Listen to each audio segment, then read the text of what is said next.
ఇప్పుడు no cost cough syrup తో 60 రూపాయల విలువ గల ఇన్హేలర్ పూర్తిగా ఉచితం. దెబ్బకి దగ్గు జలుబు మాయం.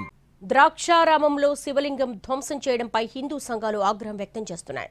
వ్యక్తుల మధ్య విభేదాలుంటే వ్యక్తిగతంగా చూసుకోవాలి తప్ప దేవుడి దగ్గరికి రావడం సరికాదంటున్నాయి. లింగానికి వాయు ప్రతిష్ఠ నిర్వహించి మళ్లీ ఏర్పాటు చేశామంటున్నారు. మరింత సమాచారం మా ప్రతినిధి సాయి సుధీర్ అందిస్తారు. ద్రాక్షారామంలో శివలింగం ధ్వంసం అనేది హిందూ సంఘాలు ఆగ్రహం వ్యక్తం చేస్తున్నారు.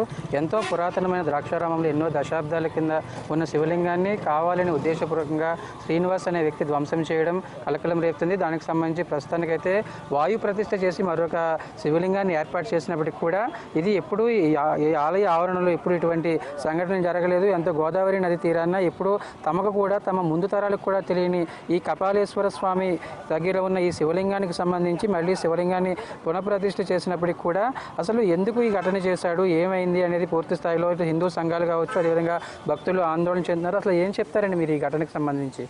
సరి అయినటువంటి రక్షణ ఒకటి ముందర ముఖ్యంగా కావాలి. దేవస్థానం వాళ్ళు ఇది రక్షణ కల్పించాలి. తర్వాత ఇది చాలా దారుణమైన చర్య.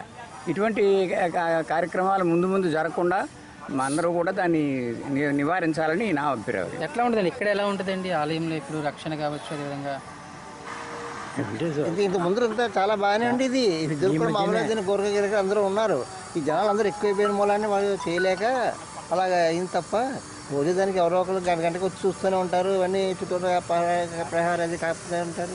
ఇక్కడ వచ్చే వాళ్ళది కూడా స్వామి పూజ దమ్ములు దండ పట్టేసి వెళ్ళిపోతుంటారు. వచ్చి ప్రతి భక్తులు కూడా చూస్తూనే ఉంటారు. ఇది చీకటి వేళలో జరిగింది కనుక అలాగా అయ్యి ఉండొచ్చు. ఎందుకంటే ఎప్పుడూ లేదు.